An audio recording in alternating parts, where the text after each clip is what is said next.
Good morning everyone. तो बेटा last class में हम लोगों ने एस ब्लॉक एलिमेंट के अंदर NaOH की प्रिपरेशंस के और उनकी केमिकल प्रॉपर्टीज के बारे में हमने शायद पढ़ा था। उनकी रिएक्शंस हमने पढ़ी थी किसके साथ, एसिडिक ऑक्साइड्स के साथ, बराबर है। NaOH की रिएक्शन जैसे कि CO2 के साथ, SO3 के साथ, तुम्हारा P4O10, P4O6, ये अलग अलग टाइप की रिएक्शंस हम लोगों ने NaOH की पढ़ी थी। और उसके अंदर मैंने एक होमवर्क भी दिया था। वो क्या था कि NaOH की रिएक्शन बेटा P4O9 के साथ करवानी थी। किसके साथ? NaOH की रिएक्शन P4O9 के साथ करवानी थी। अब इसको सोल्व कैसे करोगे? कई लोगों ने इस क्वेश्चन को, ये रिएक्शन सही लिखी है, लेकिन कई लोगों ने इस रिएक्शन के अंदर गड़बड़ी भी की है। क्या गड़बड़ी की है, कैसे इसको सोल्व करना था? देखो बेटा, सबसे पहले तो यहां पे अगर हम बात करें, एक काम करता हूं मैं सोल्व कर देता हूं, मैच कर लेना तुम लोगों ने सही किया है या नहीं किया। ठीक है बेटा, अगर मैं बात करूं तो P4O9 के अंदर जो फॉस्फोरस है उसका ऑक्सीडेशन स्टेट कैलकुलेट करो। सबसे पहले क्या करो, उसका ऑक्सीडेशन स्टेट निकालो। अगर मैं यहां पर ऑक्सीडेशन स्टेट निकालता हूं तो यह ऑक्सीडेशन स्टेट आएगा 9 to the 18/4, कितना? 4.5। क्या आएगा? 4.5 इसका ऑक्सीडेशन स्टेट आएगा। जो फॉस्फोरस है वो कैसा ऑक्साइड है? नॉन मेटल का ऑक्साइड है। नॉन मेटल का ऑक्साइड है, इसका मतलब एसिडिक है ना? नॉन मेटल का ऑक्साइड एसिडिक। NaOH क्या है? बेसिक है। NaOH क्या है? बेसिक है। तो एसिड प्लस बेस, एक एसिड एक बेस, रिएक्शन कैसी होगी? न्यूट्रलाइजेशन रिएक्शन, सोल्ट का फॉर्मेशन होगा। अब सोल्ट कैसे बनेगा? इसके लिए देखो, इसका ऑक्सी एसिड बनाओ। बेटा फॉस्फोरस का 4.5 ऑक्सीडेशन स्टेट है, फ्रैक्शन में है। क्या इसका इस ऑक्सीडेशन स्टेट के अंदर ऑक्सी एसिड एग्जिस्ट करता है? नहीं करता। क्या नहीं करता? कौन कौन सी ऑक्सीडेशन स्टेट होती हैं जिसमें फॉस्फोरस का ऑक्सी एसिड होता है? बताया था मैंने, कौन कौन सा? +1, +3 एंड +5। ये तीन ऑक्सीडेशन स्टेट है जिसके अंदर फॉस्फोरस का ऑक्सी एसिड एग्जिस्ट करता है ना? तो 4.5 है। तो ये तुम्हारे पास, अब ये तुम्हारे पास एक तो अपने हायर और जस्ट लोअर ऑक्सीडेशन स्टेट वाले ऑक्सी एसिड से मिलकर के बनाना है। तो देखो यहां पर 4 फॉस्फोरस है, तो 3 फॉस्फोरस पक्का किस में रहे होंगे? +5 ऑक्सीडेशन स्टेट में, और एक फॉस्फोरस किसके अंदर? +3 में। 5 3 15 +3 18, 18/4 कितना? 4.5। हाँ है ना? बोलो। तो पक्का अब तुम्हारा +5 ऑक्सीडेशन स्टेट में इसका कौन सा ऑक्सी एसिड होता है? H3PO4। और +3 ऑक्सीडेशन स्टेट में इसका कौन सा ऑक्सी एसिड होता है? H3PO3। है ना? 3 फॉस्फोरस +5 में है, मतलब 3 H3PO4 है, बराबर है कि नहीं? एक तुम्हारे पास H3PO3 है। तो चलो देखो, एक काम करते हो, H2O को भी बैलेंस करने के लिए क्या करोगे? H2O लगा दोगे। तो 3 3 9 +3 12। तो तुम्हारे पास 12 हाइड्रोजन है, इसका मतलब 6 H2O। कितने H2O? 6 H2O। हाँ है ना? ठीक है। तो ये तुम्हारे पास बेसिकली, इसको हम ऐसे लिख सकते हैं। ये सीखा था हम लोगों ने लास्ट क्लास के अंदर। तो मैं क्या करूं, मेरे को रिएक्शन लिखनी है NaOH की। NaOH की रिएक्शन, उसकी जगह मैं क्या कर दूं? ये लिख दूं सिंपल, 3H3PO4 प्लस H3PO3। इसके साथ रिएक्शन लिखनी है। कितना NaOH की जरूरत पड़ेगी उसके लिए चेक करो इनकी बेसिसिटी। यहां पे H+ रिलीज करेगा, ये भी H+ रिलीज करेगा। चेक करो इसकी बेसिसिटी। तो देखो सबसे पहले H3PO4 का स्ट्रक्चर अगर देखोगे तो ये होता है P double bond OH OH and OH। H3PO3 का स्ट्रक्चर क्या होता है? P डबल बॉन्ड OH, फिर तुम्हारा OH और ये H। इसका बेसिसिटी कितना होता है? 3 और इसका बेसिसिटी 2। मतलब यहां से H3PO4, एक H3PO4 3 H+ रिलीज करता है, जबकि एक H3PO3 2 H+ रिलीज करता है। तो यहां से टोटल कितने H+ रिलीज होंगे? 3 3 9 +2 कितने? 11 H+ रिलीज होंगे, मतलब उतने ही OH- तुमको कंज्यूम करवाने पड़ेंगे। तो 11 NaOH। समझे कि नहीं? अब देखो तुम्हारे पास उसमें से एक H3PO4 3 NaOH को खाएगा, है ना? 3 NaOH के साथ रिएक्ट करेगा। तो सोल्ट क्या बनाएगा? तीनों के तीनों हाइड्रोजन यहां से रिमूव होंगे, तो जो सोल्ट बनेगा वो क्या बनेगा? Na3PO4। क्या बनेगा? Na3PO4। बराबर है कि नहीं? ठीक है। H3PO3 के 2 हाइड्रोजन रिमूव होंगे। कई बच्चों ने क्या किया? तीनों हाइड्रोजन रिमूव किया है। तो 2 हाइड्रोजन क्यों, इसका बेसिसिटी कितना है 2। समझ में आएगी नहीं? तो क्या बनाओगे Na2HPO3। इसके यहां से 3H3PO4 है तो यहां पे भी कितने बनेंगे इसके 3। ठीक है, अब देखो बैलेंस हुआ क्या, सोडियम 3 3 9 + 2 11, सोडियम बैलेंस्ड है, बिल्कुल सही है। फिर H2O साथ में, H2O कितने, यहां पे हाइड्रोजन कितने हैं 3 3 9 + 3 12, और 12 और 11, हाँ तो तुम्हारे पास है 12 और 11 कितने हो गए 23। एक हाइड्रोजन यहां पर है तो कितने बचे 22, 22 मतलब 11 H2O, सॉल्ट प्लस वाटर, तो ये सॉल्ट बन गया, एसिड बेस रिएक्शन हुआ, सॉल्ट बना, साथ में वाटर, वाटर कितने 11 H2O। लेकिन जो रिएक्शन था वो क्या था Sp4O9, तो इसकी जगह पे क्या लिखोगे 11 NaOH plus P4O9 plus 6 H2O, उससे क्या बनाएगा, क्या बनाओगे 3 Na3PO4 plus Na2HPO3 plus 11 H2O। समझे कि नहीं? देखो ध्यान से, इधर में 6 H2O, इधर में 11 H2O, तो कितने H2O कट गए 6 H2O कट गए, तो प्रोडक्ट साइड में कितने H2O बचे 5 H2O। तो तुम्हारे पास जो रिएक्शन बनी वो क्या बनी 11 NaOH plus P4O9 converting into किसमें 3 Na3PO4 plus Na2HPO3 plus 5 H2O। तो बेटा ये तुम्हारे पास हो गई इसकी रिएक्शन। तो जिन लोगों ने ये रिएक्शन लिखी है बिल्कुल से सही है, कैसे लिखना है, कैसे इस रिएक्शन के प्रोडक्ट का फॉर्मेशन करना है वो समझना जरूरी है। समझे कि नहीं? बोलो, चलिए फटाफट नोट करो इसको। कुछ लोगों का सही हुआ है, कुछ लोगों ने गलत किया है, अपनी गलती को सुधारो। एक काम करते हैं, एक छोटा सा रिएक्शन और देख लेते हैं। एक काम करो, प्रैक्टिस के लिए है तुम्हारे पास NaOH plus SO2, NaOH plus SO2, इसका रिएक्शन लिखो फटाफट।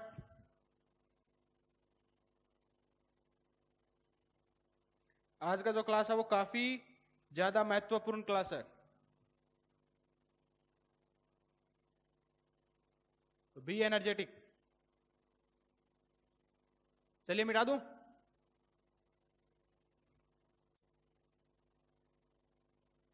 NaOH की रिएक्शन SO2 के साथ करवाओ।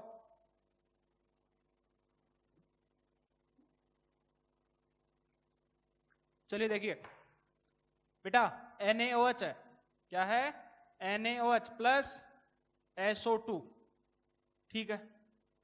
NaOH तो बेस है, रिएक्शन क्या होगी, इनऑर्गेनिक है, बहुत बोरिंग है, कैसे करें, प्रोडक्ट कैसे बनाएं।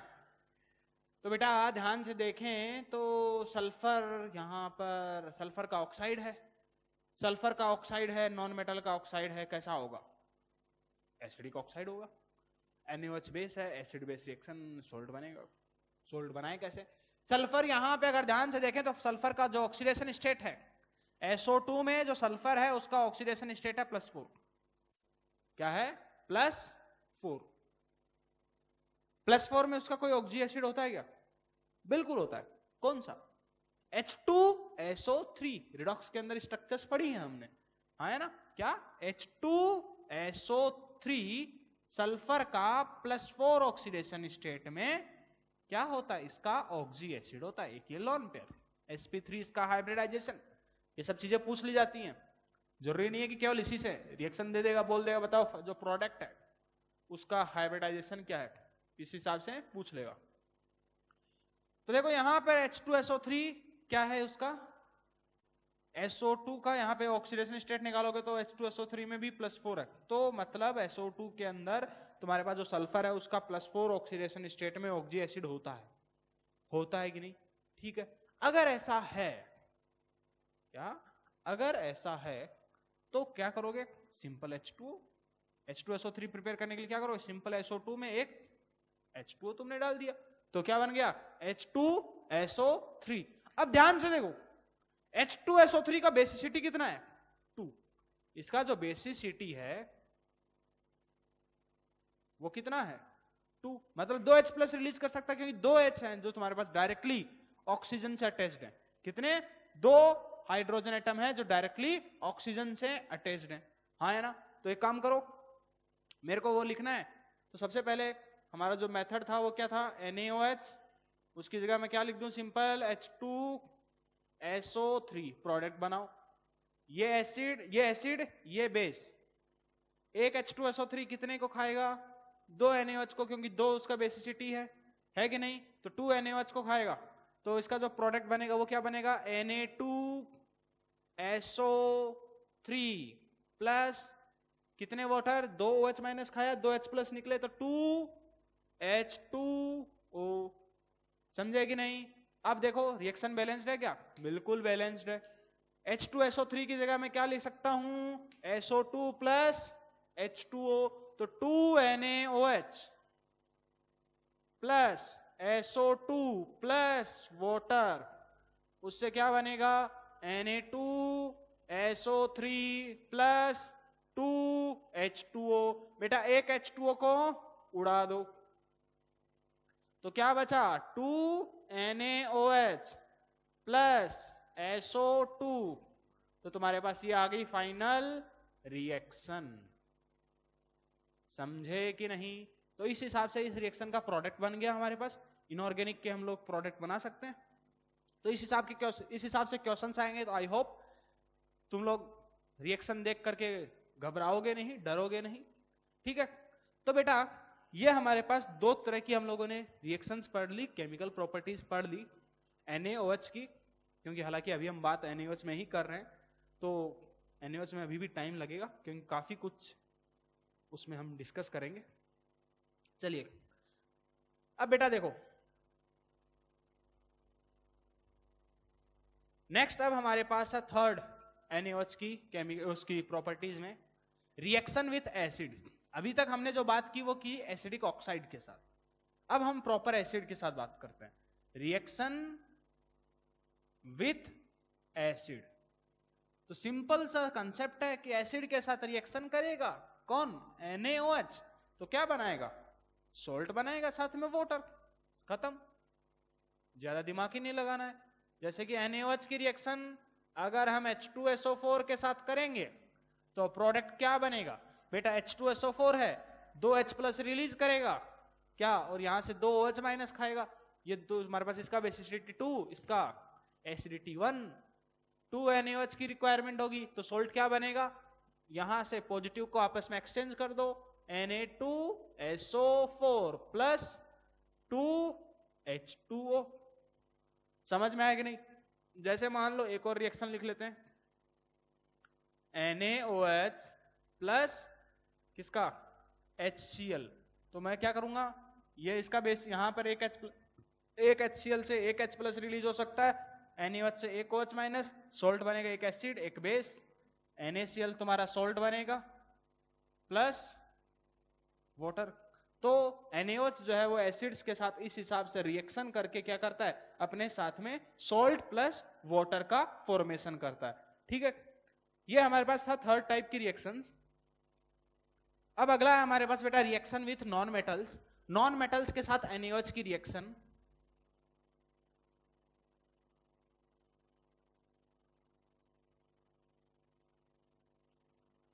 नेक्स्ट अब हमारे पास fourth reaction with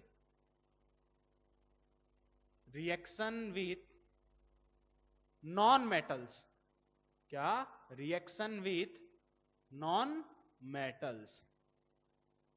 non metals के साथ रिएक्शन। तो बेटा देखो सबसे ज्यादा इंपॉर्टेंट है ये नॉन मेटल्स के साथ NaOH की रिएक्शन जो है वो सबसे ज्यादा इंपॉर्टेंट है। हर साल किसी न किसी तरह से एग्जाम के अंदर पूछी जाती है जेई के। हर साल जेई नीट किसी भी एग्जाम में हो, किसी न किसी तरह से ये जो NaOH की रिएक्शन है नॉन मेटल्स के साथ वो पूछी जाती है। तो इनको तो तुमको डायरेक्टली अपनी उंगलियों पे रखना है, कुछ भी हो जाए उंगलियों पे रखना ही रखना है, क्योंकि ये पूछी जाएगी। तो नॉन मेटल्स के साथ रिएक्शन, नॉन मेटल्स में भी हमको 5 नॉन मेटल्स देखने, उनके साथ रिएक्शंस देखनी है। कौन कौन से? बोरॉन के साथ, सिलिकॉन के साथ, देन तुम्हारे पास फास्फोरस के साथ, सल्फर एसिड के साथ और हैलोजेंस के साथ। ये जो रिएक्शंस हैं, इन रिएक्शंस को देखना है। तो एक काम करते हैं, सबसे पहले हम बोरोन और सिलिकॉन के साथ रिएक्शन देखते हैं। तो देखो बेटा क्या होता है कि तुम्हारे पास नॉन मेटल्स के साथ NaOH रिएक्ट करके अपने सॉल्ट का फॉर्मेशन करता है, साथ में हाइड्रोजन गैस को रिलीज करता है। क्या? साथ में हाइड्रोजन गैस। तो जैसे देखो पहले मैं रिएक्शन करवाता हूं बोरोन और सिलिकॉन का, फिर तुम्हारे पास इन रिएक्शंस को हम अलग से देखेंगे। पहले बोरोन और सिलिकॉन की रिएक्शंस बहुत ही सिंप्लीफाइड रिएक्शंस हैं। क्या? NaOH की अगर हम रिएक्शन करवाते हैं किसके साथ? बोरोन के साथ, तो क्या बनता है तुम्हारा Na3BO3, 3 NaOH का रिक्वायरमेंट होगा, और साथ में कौन सी गैस रिलीज होती है? Hydrogen gas. समझ में आएगा नहीं? कौन सी गैस रिलीज होती है? साथ में हाइड्रोजन गैस। समझ में आएगा नहीं? देखो बोरोन यहां पे +3 ऑक्सीडेशन स्टेट में है, उसका सोल्ट बनाया Na3BO3। देन ऐसे ही अगर मैं सिलिकॉन के साथ रिएक्शन करूं, तो सिलिकॉन के साथ भी तुम्हारे पास सिमिलरली रिएक्शन करके क्या करता है? ये Na3SiO3 का फॉर्मेशन करता है, प्लस तुम्हारा हाइड्रोजन गैस 3/2H2 यहां पे हाइड्रोजन गैस को लिबरेट करता है। समझ में आएगा नहीं? बोलो। तो ये था तुम्हारे पास सिलिकॉन है ना, +4 में +4 बनाएगा, तो 2 ही NaOH की रिक्वायरमेंट होगी। तो ये तुम्हारे पास हाँ बैलेंस हो जाएगा। इसको हम क्या बोलते हैं? Na3BO3 को हम क्या बोलते हैं? Sodium borate. इसको हम एक और नाम से बोलते हैं, क्या? सोडियम। इसको हम बोलते हैं सोडियम बोरेट। क्या बोलते हैं? Sodium borate. तो ये था बोरोन और सिलिकॉन का रिएक्शन, बस इतना सा है, इतना ध्यान में रखना है। अब तुमको ध्यान में क्या रखना है? P4 एसिड और हैलोजेंस की रिएक्शंस। तो अब तुम्हारा इंपॉर्टेंट पार्ट शुरू होता है। देखना बेटा, ये जो तुम्हारे पास है फास्फोरस, सल्फर और जो हैलोजेंस हैं, वो NaOH के साथ रिएक्शन करके तुम्हारे पास अलग अलग प्रोडक्ट्स का फॉर्मेशन करते हैं, और ये तुम्हारे डिसप्रोपोर्शनेशन रिएक्शन शो करते हैं। कैसे रिएक्शन शो करते हैं? डिसप्रोपोर्शनेशन रिएक्शन शो करते हैं। तो ये लिख लो। अब तुम्हारे पास एक काफी ज्यादा मोस्ट इंपॉर्टेंट रिएक्शंस हैं। क्या? कि तुम्हारे पास NaOH क्या, कोई भी तुम्हारे पास हम बोल सकते हैं कि इनफैक्ट कोई भी बेस हो, बेस तो NaOH की जगह KOH भी हो सकता है, MgOH होल ट्वाइस भी हो सकता है, ये भी बेस है बेटा। Na2CO3 सोडियम कार्बोनेट, ये भी क्या है? एक बेस है, हाँ है ना? तो इनफैक्ट कोई भी बेस हो सकता है। तो ये तुम्हारे पास सारे के सारे रिएक्ट विथ फॉस्फोरस, P4 के साथ रिएक्शन करके, S8 के साथ रिएक्शन, सल्फर।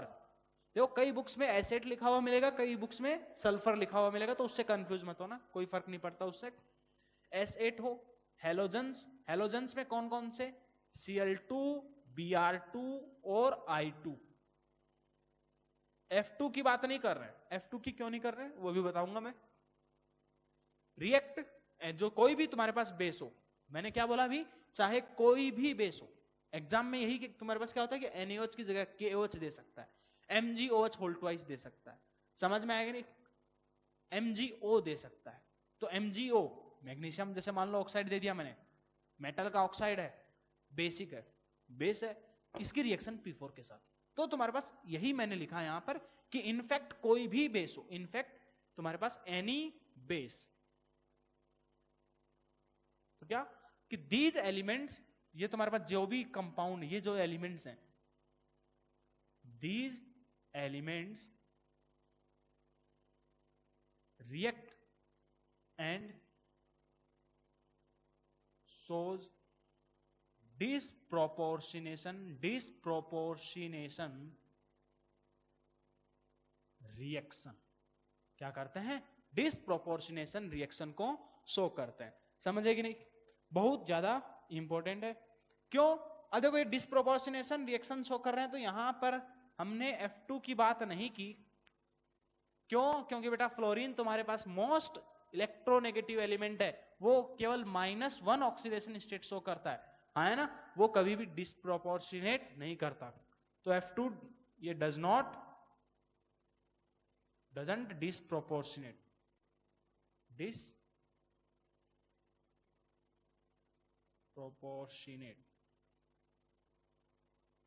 समझ में आएगा नहीं? इसलिए हमने F2 की बात की है।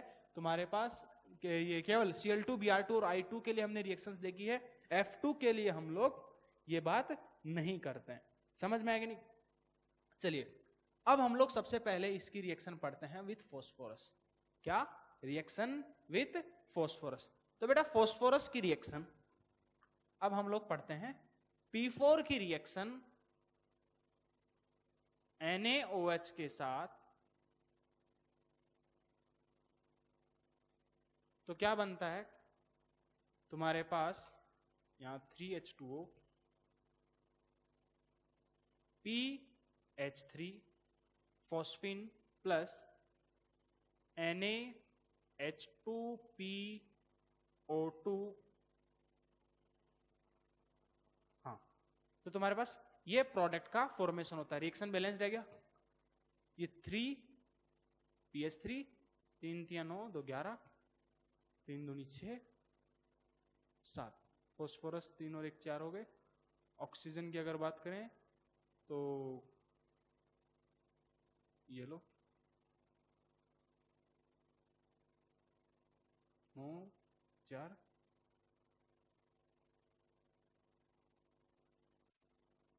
क्या गड़बड़ी होगी? P4 है प्लस NaOH प्लस 3H2O से 3PH3 प्लस 2 Na2 तुम्हारे पास बिल्कुल सही है।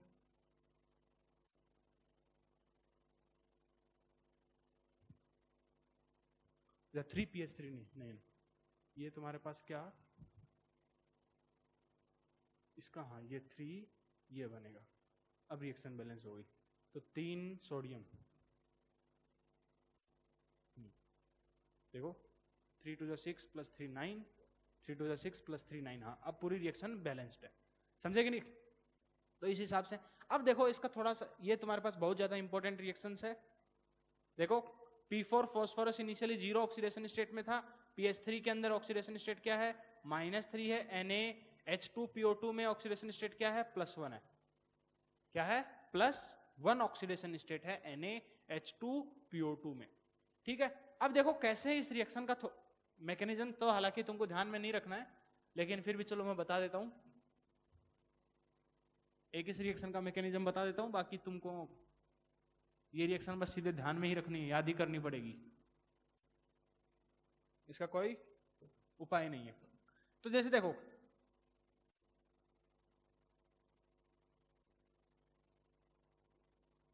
हम बात कर रहे हैं P4, तो बेटा P4 का स्ट्रक्चर बनाना जानते हो क्या? बिल्कुल जानते हैं। P4 का स्ट्रक्चर हम लोग बॉन्डिंग में पहले पढ़ चुके हैं।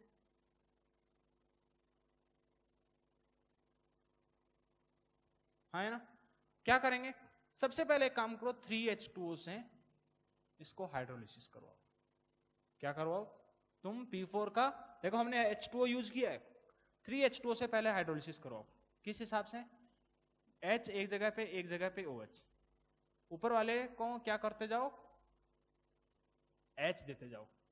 तो यहां से इस बॉन्ड को तोड़ोगे तो यहां पर इसके पास H, तो यहां पे क्या बनेगा? एक PH3 बन गया। क्या बन गया? एक PH3 बन गया। हालांकि तुमको नहीं ध्यान में रखना है, ठीक है। उसके बाद क्या बना?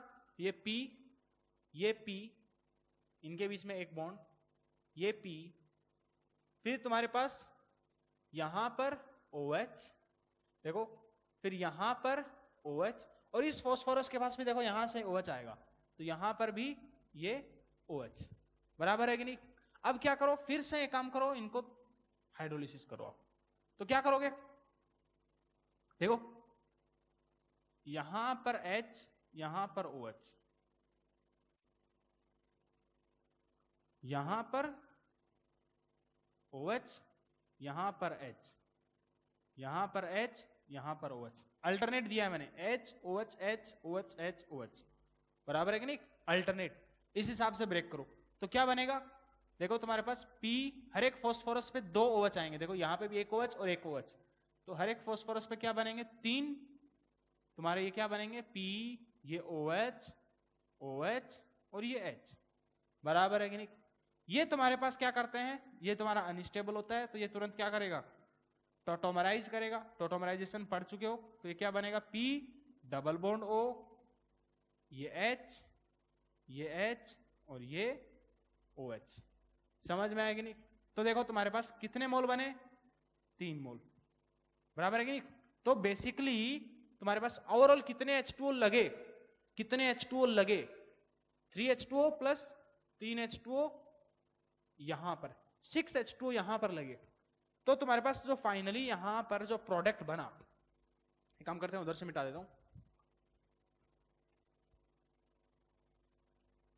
देखना यहां पर बेसिकली मैं P4 प्लस 6H2O से मेरे पास बना क्या, PH3 बना और 3H3PO2 बने, बराबर है कि नहीं। क्या बने, 3H3PO2 बने।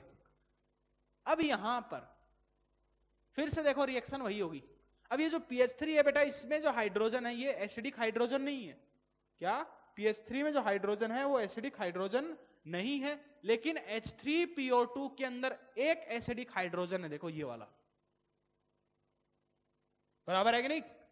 H3PO2 के अंदर एक एसिडिक हाइड्रोजन है, मतलब ये तुम्हारा 3 NaOH को खाएगा, देखो 3 NaOH को खा गया तो 3 H2O भी रिलीज करेगा। फाइनल प्रोडक्ट साइड में क्या करोगे, 3 H2O, तो ओवरऑल 6 H2O है, देखो 3 H2O कैंसिल हो गए। समझ में आ गया। तो ये तुम्हारे पास इस रिएक्शन का मैकेनिज्म था। लिखना चाहो लिख लो, लेकिन ध्यान में नहीं रखना। बस तुमको ये क्या ध्यान में रखना है कि फास्फोरस जो है NaOH के साथ रिएक्शन करके अपने -3 ऑक्सीडेशन स्टेट और +1 में उसका जो सोल्ट बनेगा वो क्या बनता है, NaH2PO2, -3 में कौन सा सोल्ट बनता है, PH3। ठीक है। नेक्स्ट हमारे पास बेटा अब इसके बाद रिएक्शन है सल्फर की रिएक्शन, इसकी सल्फर की रिएक्शन। तो अगली हमारे पास अब रिएक्शन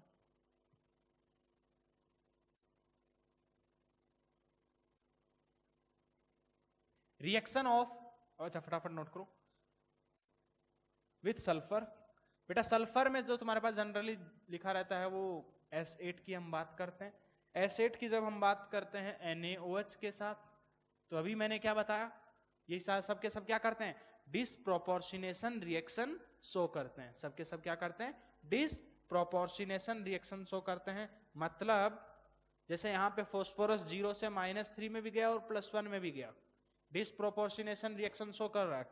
ऐसे ही सल्फर भी NaOH के साथ रिएक्शन करके क्या करता है, डिसप्रोपोर्शनेशन रिएक्शन को शो करता है। तो क्या बनाएगा, Na2S, सल्फर एक -2 ऑक्सीडेशन स्टेट में, और क्या बनाता है, Na2S2O3, क्या, Na2S प्लस Na2S2O3 प्लस तुम्हारे पास कौन, सिंपल वाटर। यहां पे देखो 0 में है, यहां पर किस ऑक्सीडेशन स्टेट में है, -2 ऑक्सीडेशन स्टेट में। Na2S2O3 के अंदर सल्फर जो है वो किस में है, +2 के अंदर है। और कितने सोडियम हो गए, सल्फर कितने हैं, 1, 2 सल्फर यहां पर है। ठीक है, तो बराबर करो 4 ये 2, 4 2 जा 8 और 8 और 4 12,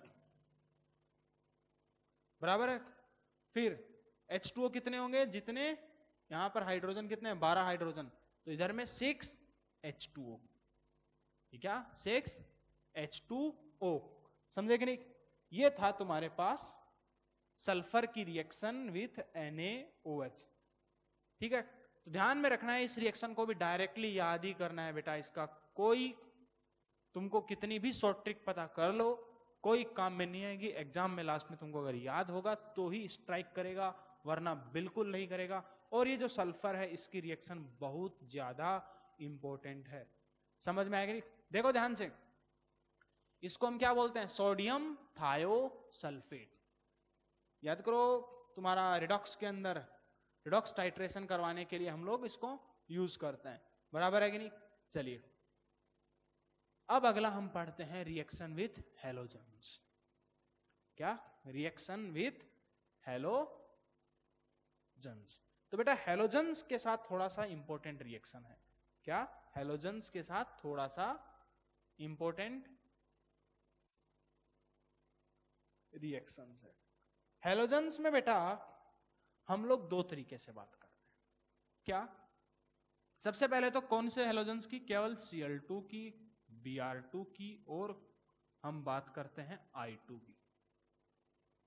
Cl2, Br2 और I2, इन तीनों हैलोजेंस की ही केवल हम बात करते हैं NaOH के साथ। ठीक है। अब देखो Cl2 का जब हम अब यहां पर थोड़ा सा NaOH की कंसंट्रेशन का रोल आता है। यहां पर हम NaOH की रिएक्शन जब Cl2 के साथ करवाते हैं तो जो NaOH है वो दो तरीके से हो सकता है। एक होता है हमारे पास कोल्ड एंड डाइल्यूट NaOH, और एक हमारे पास होता है बेटा NaOH प्लस Cl2, क्या? Hot and concentrated. ये दो इसमें हमारे पास थोड़ी सी कंडीशंस आती हैं। क्या?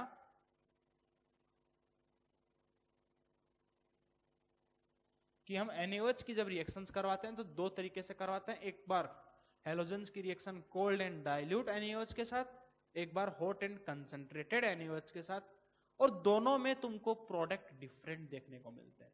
क्या? दोनों में प्रोडक्ट डिफरेंट देखने को मिलते हैं। यहां पर भी दोनों में डिसप्रोपोर्शनेशन ही रिएक्शन होगी।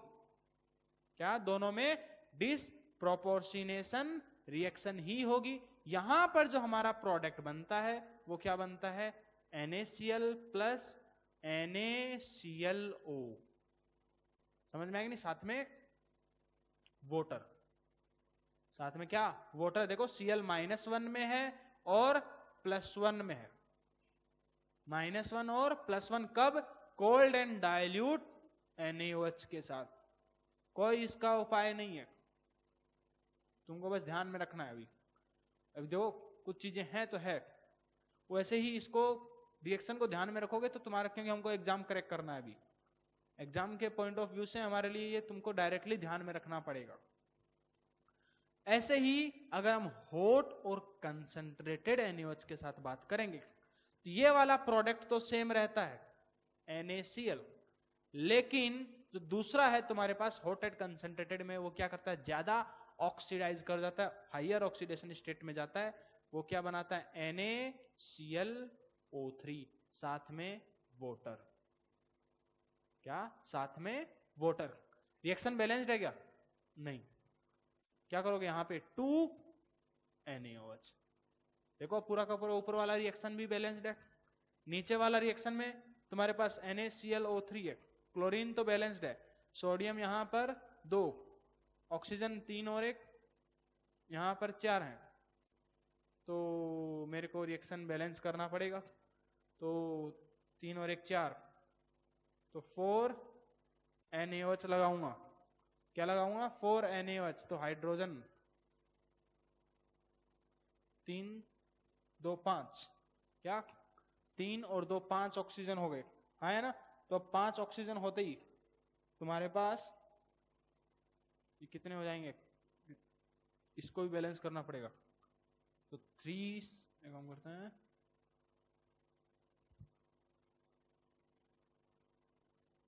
3Cl2 करते हैं, 3Cl2 6 NaOH। Na कितना? 6 सोडियम है, बिल्कुल सही है। तो और 6 ये ऑक्सीजन 3 और हाइड्रोजन 6, तो तुम्हारे पास ये 3 हाइड्रोजन, 3 और 3 6, तो बचे ये 5। हाँ ठीक है। क्या किया मैंने? 6 NaOH लिखा, 3Cl2। Na कितने इधर में? सोडियम तुम्हारे पास 6 सोडियम थे। पहले मैंने क्या किया? पहले मैंने हाइड्रोजन को बैलेंस किया। जैसे यहाँ पे 6 लगाया तो 6 हाइड्रोजन था, 3 2 6 हाइड्रोजन, मैंने 3 लगा दिया, ऑक्सीजन बैलेंस हो गई। तो फिर मैंने सोडियम को बैलेंस करने के लिए इसके आगे लगाया, तो देखो 5 और 1 6 बैलेंस हो गया। समझ में आएगा नहीं? तो ये तुम्हारे पास प्रोडक्ट बना। क्या? ये जो ऑक्सीडेशन यहां पर देखो -1 और +5 ऑक्सीडेशन स्टेट में कंपाउंड्स बने। ऐसे ही हम अगर NaOH की रिएक्शन लिखेंगे तो देखो यहां पर तुम्हारे पास कोल्ड एंड डाइल्यूट में एक Cl2 जो है वो 2 NaOH को रिक्वायर कर रहा है, जबकि यहां पर 3 Cl2 6 NaOH का रिक्वायरमेंट कर रहा है। समझ में आएगी? अब देखो मैंने जो थोड़ी देर पहले एक स्टेटमेंट लिखा था वो क्या था, एनी बेस, तुम्हारे पास चाहे कोई भी बेस हो, Na2CO3 हो सकता है, MgO हो सकता है, प्रोडक्ट ये बनेंगे। समझ में आएगी नहीं? अगर वो होगा MgCl2 बन जाएगा और MgClO3 होल ट्वाइस। समझ में आएगी नहीं? अगर पोटेशियम होगा तो KCl plus KClO3, base change होगा बस, बाकी जो रिएक्शन का जो प्रोडक्ट होगा, ये जो तुम्हारे पास कंपाउंड है वो सेम रहेंगे। समझ में आएगी नहीं? ऐसे ही देखो अगर NaOH की रिएक्शन अगर हम बात करें, जैसे मान लो Br2 के साथ, क्या NaOH की रिएक्शन Br2 के साथ दो तरीके से हो सकती है, कोल्ड एंड डाइल्यूट NaOH के साथ, और एक बार हॉट एंड कंसंट्रेटेड NaOH के साथ, हॉट एंड कंसंट्रेटेड NaOH। तो अगर कोल्ड एंड डाइल्यूट NaOH होगा तो प्रोडक्ट क्या बनाओगे, NaBr, Cl की जगह पे कौन, Br plus NaBrO plus H2O। समझ में आएगा नहीं? कुछ भी नहीं है, बाकी जब जैसे यहां पे बैलेंस रिएक्शन है, बस सिंपल वही, यहां पे 2 NaOH लगा दोगे कोल्ड वाले में तो वो तुम लोग अपने से बैलेंस कर सकते हो। हॉट एंड कंसंट्रेटेड में क्या होगा, क्या बनेगा तुम्हारे पास, NaCl तो दोनों जगह बनेगा, सॉरी NaBr यहां पर दोनों जगह बनेगा, और कंसंट्रेटेड में क्या बन जाएगा, NaBrO3 प्लस वाटर। समझे कि नहीं? ऐसे ही अगर मैं NaOH की रिएक्शन अगर I2 के साथ करवाऊंगा, आयोडीन के साथ, फिर से मैं दो सिचुएशन में करवा सकता हूं, कोल्ड एंड डाइल्यूट कंडीशंस में, एक बार हॉट एंड कंसंट्रेटेड कंडीशंस में। समझ में आएगा नहीं? तो कोल्ड एंड डाइल्यूट कंडीशंस में अगर मैं इसका रिएक्शन करवाऊंगा तो क्या प्रोडक्ट बनेगा, Na प्लस NaIO साथ में वाटर। डिस्प्रोपोर्शनेशन रिएक्शन हो रही है, मैंने थोड़ी देर पहले भी यही बात बोली थी। नॉन मेटल्स में फॉस्फोरस, सल्फर और हेलोजेंस के साथ हमको कौन सी रिएक्शन देखने को मिलती है, डिस्प्रोपोर्शनेशन रिएक्शन। और हॉट एंड कंसंट्रेटेड में अब यहां पर प्रोडक्ट क्या बनेगा, Na plus NaIO3 plus water. समझ में आएगी नहीं? चलिए ऊपर में तो एक कॉमन अगर मैं रिएक्शन लिखूं तो मैं क्या लिखूंगा,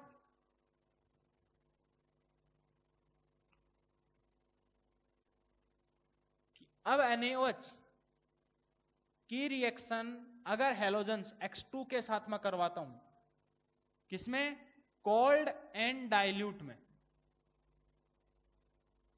तो क्या बनेगा, NaX plus NaXO plus water.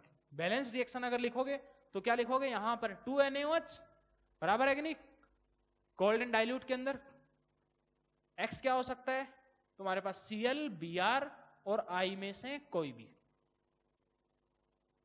समझ में आएगा नहीं? इसको हम क्या बोलेंगे, सोडियम हाइपोहैलाइट। इसको हम क्या बोलते हैं, सोडियम हाइपोहैलाइट। सोडियम अगर क्लोरीन होगा तो सोडियम क्लोराइड तुम्हारे पास, अगर ब्रोमीन होगा तो सोडियम ब्रोमाइड तुम्हारे पास, अगर आयोडीन होगा तो सोडियम आयोडाइड। समझ में आएगा नहीं? चलिए अगर मैं NaOH की रिएक्शन करता हूं किसके साथ, X2 के साथ, इन हॉट एंड कंसंट्रेटेड, किस कंडीशंस में, हॉट एंड कंसंट्रेटेड NaOH के साथ, तो प्रोडक्ट क्या बनेगा बेटा, NaX plus NaXO3 plus water. Reaction अगर बैलेंस्ड करनी है, देखो यहां पर 6 NaOH, ये 3X2, यहां पे 5 NaX और यहां पर 3H2O। फिर से तुम्हारे पास इनमें से X जो है वो कोई भी हो सकता है, X जो है तुम्हारा Cl, Br, I में से कोई भी हो सकता है। समझ में आएगा नहीं? तो बेसिकली, और इसको हम क्या बोलते हैं, NaXO3 को सोडियम हैलेट, ऊपर को क्या बोला, ITE, देखो लोअर ऑक्सीडेशन स्टेट में है, ITE लगाया, हायर में हो रहा है 8 लगा देंगे, तो इसको हम क्या बोलते हैं, सोडियम हेलेट, मैंने एक्स जनरल लिया। क्लोरीन होगा तो सोडियम क्लोरेट, ब्रोमीन होगा तो सोडियम ब्रोमेट, मतलब NaClO3 को हम क्या बोलेंगे, सोडियम क्लोरेट। NaBrO3 को क्या बोलेंगे, sodium bromate. NaIO3 sodium iodate. समझ में आएगा नहीं? ऊपर वाले को क्या बोला, सोडियम हाइपोहेलाइट। NaClO को क्या बोलेंगे, सोडियम क्लोराइड। NaBrO को सोडियम ब्रोमाइट। NaIO3 को सोडियम आयोडाइट। समझ में आएगा नहीं? चलिए, आयोडाइट, ठीक है। चलिए, ये था हमारे पास इन रिएक्शंस विथ तुम्हारे नॉन मेटल्स। तो ये रिएक्शंस तुमको डायरेक्टली ध्यान में रखनी ही पड़ेंगी बेटा, इसके अलावा कोई और ऑप्शन नहीं है। तो इसको याद करने के लिए तुम थोड़ा सा क्या, बस इतना ध्यान में रखना, फास्फोरस है, सल्फर है और हेलोजन्स है, बराबर है कि नहीं? देखो तुम्हारे पास डिस्प्रोपोर्शनेशन रिएक्शन तो सब शो कर रहे हैं। फास्फोरस में भी डिस्प्रोपोर्शनेशन हुआ, सल्फर में भी हुआ और हेलोजन्स में, तीनों में डिस्प्रोपोर्शनेशन रिएक्शन हुआ। फास्फोरस में कौन कौन सी ऑक्सीडेशन स्टेट में गया, -3 में और +1। यहां पर जो लोवेस्ट ऑक्सीडेशन स्टेट और अगर हाईएस्ट ऑक्सीडेशन,